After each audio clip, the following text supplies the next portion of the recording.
बघत असाल की गेले 2 दिवस मराठा आंदोलक हे मातोश्रीच्या बाहेर थांबले, परंतु त्यांना उद्धवसाहेब ठाकरेंनी भेटसुद्धा दिलेली नाही. कारण जोपर्यंत हे आंदोलक आम्हाला आरक्षण मागत होते, युती सरकारला टार्गेट करत होते, तोपर्यंत आरक्षणाच्या बाजूना उद्धव ठाकरे, शरद पवारसाहेब आणि काँग्रेस होती. परंतु जेव्हा आम्ही प्रश्न केला काँग्रेस आणि राष्ट्रवादी काँग्रेस शिवसेनेला की जरंगे पाटलांनी जी भूमिका समोर ठेवली की मराठा समाजाला हे ओबीसीतूनच आरक्षण द्या, या भूमिकेला तुमचा पाठिंबा आहे का? परंतु कोणीही समोर येऊन या भूमिकेला पाठिंबा दिलेला नाही. त्यांचे निवडून आलेले खासदार सभेमधून बोलतात की आमचा मराठा आरक्षणाला पाठिंबा आहे, परंतु हा पाठिंबा हा ओबीसीतूनच आरक्षण द्या असा आहे का, असा प्रश्न जेव्हा आम्ही विचारायला सुरुवात केली तेव्हा त्यांना या आरक्षणाबद्दल त्यांची बोलती बंद झाली आणि म्हणूनच मराठा आंदोलक हा विषय घेऊन मातोश्रीवर गेले. आता त्यांनी मराठा आरक्षणाच्या संदर्भात केंद्राकडे बोट दाखवलं. मला असं वाटतं की राज्याचा विषय राज्यामध्ये सर्वांनी एकत्र बसून सोडवला पाहिजे, परंतु आता त्यांनी केंद्राकडे बोट दाखवलं. कदाचित केंद्राकडनं ते युनोकडे न जाओ अशा प्रकारची त्यांची बुद्धी आहे. ज्या टायमाला राज्यामध्ये 58 मोर्चे निघाले त्या टायमाला मुका मोर्चा म्हणून मराठा समाजाच्या मोर्चाला यांनी हिणवलं आणि आज कारण नसताना समाजाला चिथवण्याचं काम हे करतात. मराठा आरक्षण हे समाजाला मिळावं ही आमची बाजू आहे. पहिल्यापासून आमचं मत आहे की कोणाचं आरक्षण कमी करून मराठा समाजाला आरक्षण न देता स्वतंत्ररित्या मराठा समाजाला आरक्षण दिलं पाहिजे. आपण आज बघत असाल की राज्यामध्ये अनेक विषय घडतायत. धारावीमध्ये काल एका विशिष्ट जमावानं अंत्ययात्रेवर दगडफेक केली, परंतु अद्यापपर्यंत या तिन्ही पक्षाचं त्यावरचं कुठल्याही प्रकारचं वक्तव्य आलेलं नाही. मुंबईमध्ये केवळ एक खासदार काँग्रेस पक्षाचा निवडून आला तर त्यांनी कशा प्रकारची दहशत निर्माण केली, अशाच प्रकारची दहशत आत्ता काँग्रेस, राष्ट्रवादी काँग्रेस आणि उद्धव साहेबांची सेना निवडून आल्याच्या नंतर ग्रामीण भागामध्ये सुद्धा अशाच प्रकारची दहशत निर्माण करण्याचं काम एका विशिष्ट समाजाचं लांगुलचालन करण्यासाठी ही आघाडी करतायत, असं चित्र आज राज्यामध्ये आम्हाला दिसतंय. दानवे साहेब, आपण बघतोय राज्यामध्ये काल राष्ट्रवादी आणि मनसेमध्ये राडा झालेला पाहायला मिळाला. विद्यमान आमदार अमोल मिटकरींवरची गाडी फोडून एकंदरीत मनसे कार्यकर्त्यांनी त्यांची गाडी तोडली. मला असं वाटतं की अशा प्रकारची वक्तव्य अनेक नेत्यांकडून आत्ताच्या परिस्थितीमध्ये होत आहेत. दोन्ही बाजूंनी अशा प्रकारचं वक्तव्य करणं टाळलं पाहिजे आणि अशा प्रकारचा हिंसाचार या राज्यामध्ये होऊ नये अशा प्रकारचं काम सर्व राजकीय पक्षांनी करणं गरजेचं आहे.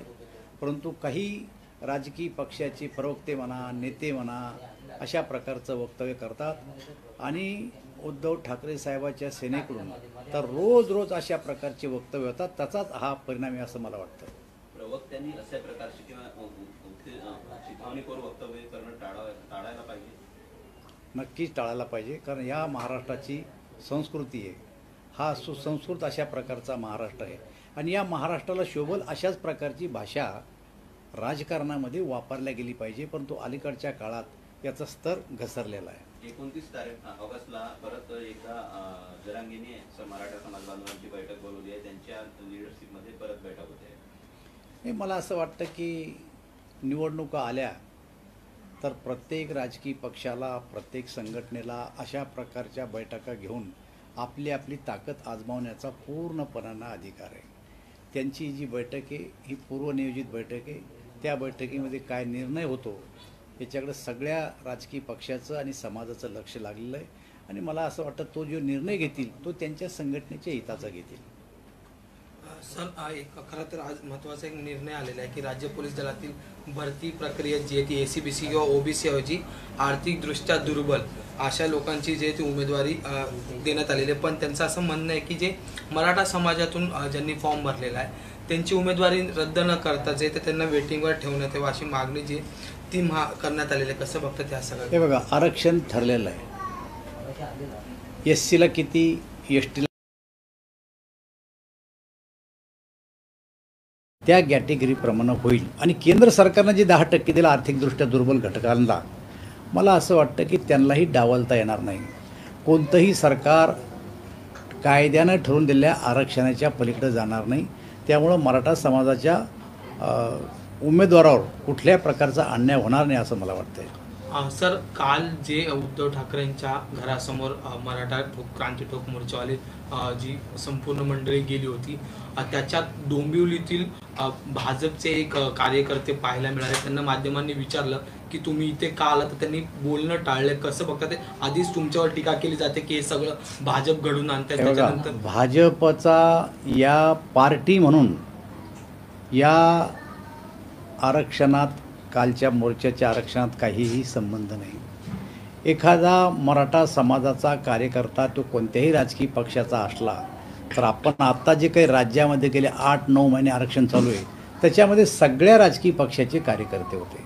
तेही पदाधिकारी होते, पक्षाचे अध्यक्ष होते, जिल्हा लेवलचे, तालुका लेवलचे. कारण ते मराठा समाजाच्या मोर्चासाठी आलेले आणि मराठा समाजाच्या मोर्चाला पाठिंबा देणारे अशा प्रकारचे कार्यकर्ते होते. ते काही राजकीय पक्षाचे व्यतिरिक्त काही लोक होते असं नाही आहे.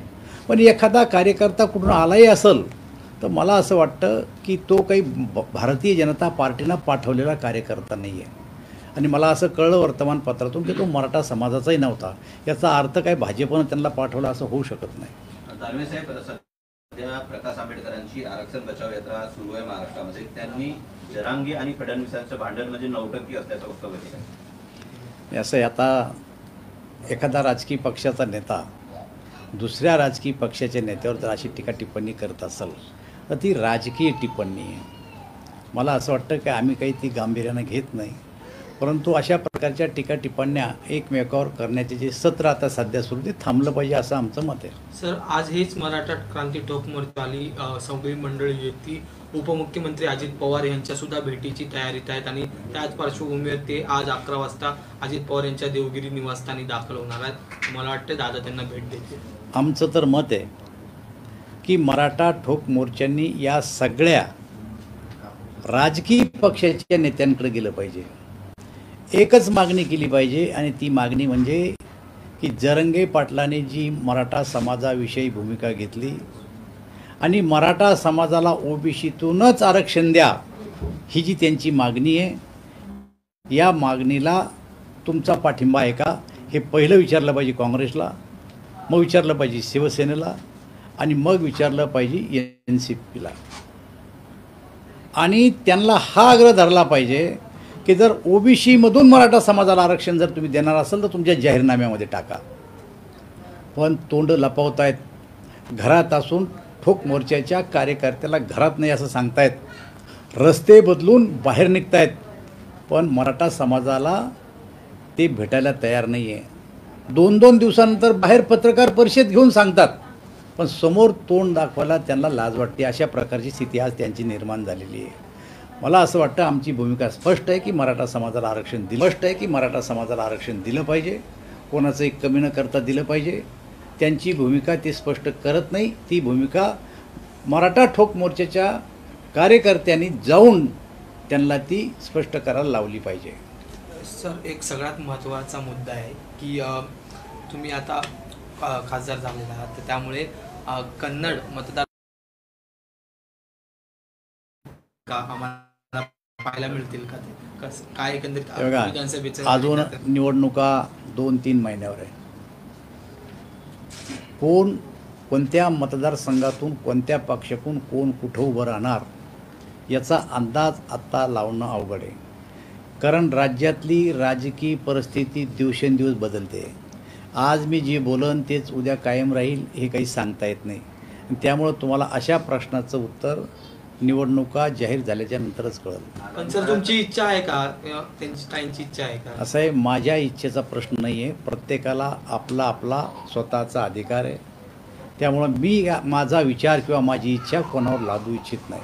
दानवे म्हणजे एकंदरीत तुमच्या म्हणण्याचा अर्थ असा घ्यायचा की जागा वाटपावरून डोकेदुखी वाढू शकते. बिलकुल जागा वाट पाहून डोकेदुखी आमच्या महायुतीत तरी वाढणार नाही.